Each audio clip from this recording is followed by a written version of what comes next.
السلام عليكم ورحمة الله تعالى وبركاته. الحمد لله رب العالمين. الصلاة والسلام على أشرف المخلوقين وعلى آله وصحبه أجمعين. أما بعد. സ്നേഹവന്യരായ പെരുമുഖങ്ങൾ, സ്നേഹവചനങ്ങളായ വിദ്യാർത്ഥി സദീർഥ്യർ, ഒരിക്കൽ ജവഹർലാൽ നെഹ്റു ഖായിദെ മില്ലത്ത് ഇസ്മായിൽ സാഹിബിനെ അടുത്തേക്ക് വിളിച്ചുകൊണ്ട് ചോദിക്കുന്നുണ്ട്, അല്ലയോ ഖായിദെ മില്ലത്ത്, ഇന്ത്യൻ നാഷണൽ കോൺഗ്രസ് പോലെയുള്ള ഒരു മതേതരത്വ രാഷ്ട്രീയ പ്രസ്ഥാനം ഇവിടെ നിലനിൽക്കുമ്പോൾ എന്തിനാണ് മുസ്ലിം ലീഗ് പോലുള്ള പുതിയൊരു പ്രസ്ഥാനം പുനർക്രമീകരിക്കുന്നത് എന്ന് ഖായിദെ മില്ലത്തിനോട് ജവഹർലാൽ നെഹ്റു ചോദിക്കുന്നുണ്ട്.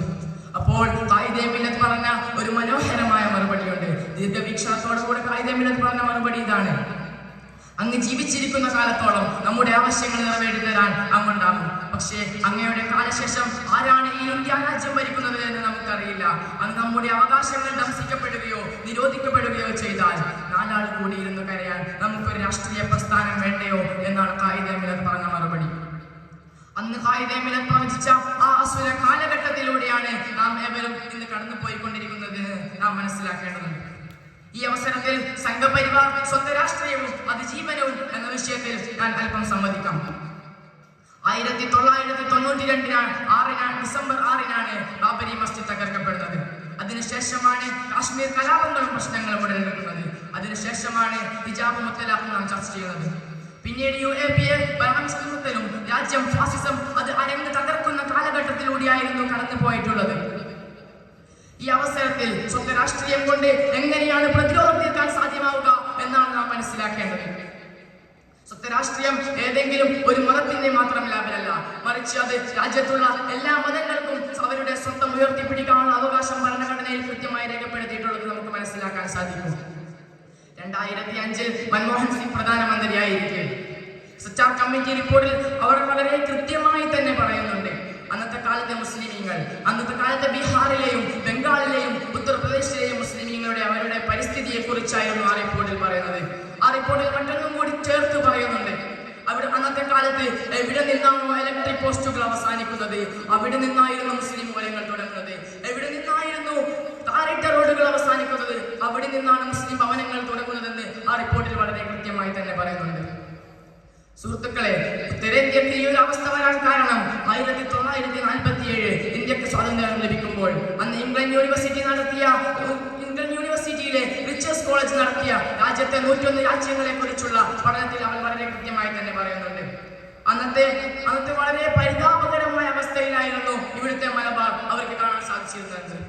അതിനുള്ള പ്രത്യേക കാരണം ബ്രിട്ടീഷ് വിരോധവും വിദ്യാഭ്യാസത്തിലുള്ള വികൃതവും അതിനൊരു കാരണമായി തീർന്നിട്ടുണ്ട് എന്ന് നമുക്ക് മനസ്സിലാക്കാൻ സാധിക്കും. പക്ഷേ കാലങ്ങൾക്ക് ശേഷം 2005 അതേ റിപ്പോർട്ട് തിരിച്ചു വരുമ്പോൾ നമുക്ക് മനസ്സിലാക്കാം, ഇവിടുത്തെ മലബാർ സാമൂഹികപരമായും സാമ്പത്തികപരമായും ഇവിടുത്തെ മലബാറായിരുന്നു വളരെ ഉന്നത നിലയിലുള്ളത്. ഈ ഒരു നേട്ടത്തിന്റെ ചേതോവികാരം ഒന്ന് മാത്രമാണെന്ന് നമുക്ക് മനസ്സിലാക്കേണ്ടതുണ്ട്. അത് നമ്മുടെ സാമൂഹിക സംഘശക്തി മാത്രമാണെന്ന് നാം മനസ്സിലാക്കേണ്ടതുണ്ട്. സാമൂഹിക സംഘശക്തി മാത്രമാണെന്ന് നാം മനസ്സിലാക്കേണ്ടിയിരിക്കുന്നു. അവിടുത്തെ അങ്ങ് ബീഹാറിലെയും ബംഗാളിലെയും മുസ്ലിമീങ്ങൾ അവരുടെ ഇന്റേണൽ സെക്യൂരിറ്റി നഷ്ടപ്പെട്ട രീതിയിലാണ് അവിടെ ജീവിക്കുന്നത്. സമസ്തയേക്കാൾ വളരെ അധികം പഴക്കമുള്ള ഒരുപാട് സംഘടനകൾ ഉണ്ടായിട്ട് പോലും അതിനോട് ചേർന്ന് നിൽക്കാൻ ഒരു രാഷ്ട്രീയ സംഘടന ഇല്ലെന്നുള്ളതാണ് അവർ നേരിടുന്ന ഏറ്റവും വലിയ പ്രശ്നമെന്ന് നമുക്ക് മനസ്സിലാക്കാൻ സാധിക്കും.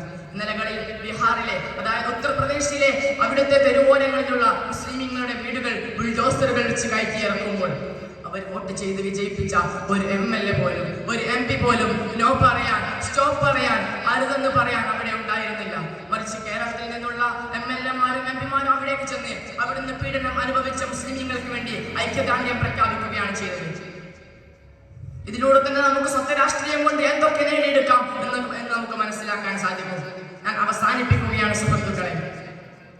അല്ലാഹു സുബ്ഹാനഹു വ തആല അവന്റെ പരിശുദ്ധമായ ഖുർആനിലൂടെ നമുക്ക് പഠിപ്പിച്ചു തരുന്നുണ്ട്, വഅതസിമു ബിഹബിലില്ലാഹി ജമീഅ വലാ തഫറഖു, വഅതസിമു ബിഹബിലില്ലാഹി ജമീഅ വലാ തഫറഖു.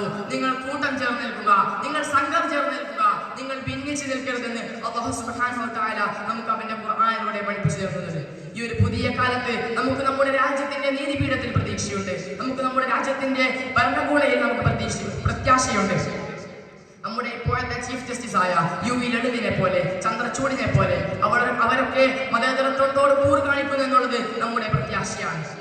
ഇതൊക്കെ കഴിഞ്ഞ് മുന്നോട്ടേക്ക് പോകുമ്പോഴും നമ്മുടെ രാഷ്ട്രത്തിന്റെ സാമുദായിക സാംഗശക്തിക്ക് കൂടെ നിന്നുകൊണ്ട് അതിന് ഊർജം പകർന്നുകൊണ്ട് അതിന് ശക്തി പകർന്നുകൊണ്ട് നമുക്ക് മുന്നോട്ട് പോകാൻ സാധ്യമാവട്ടെ എന്ന് പറഞ്ഞുകൊണ്ട് ഞാൻ എന്റെ വാക്കുകൾക്ക് വിരാമം കുറിക്കുകയാണ്.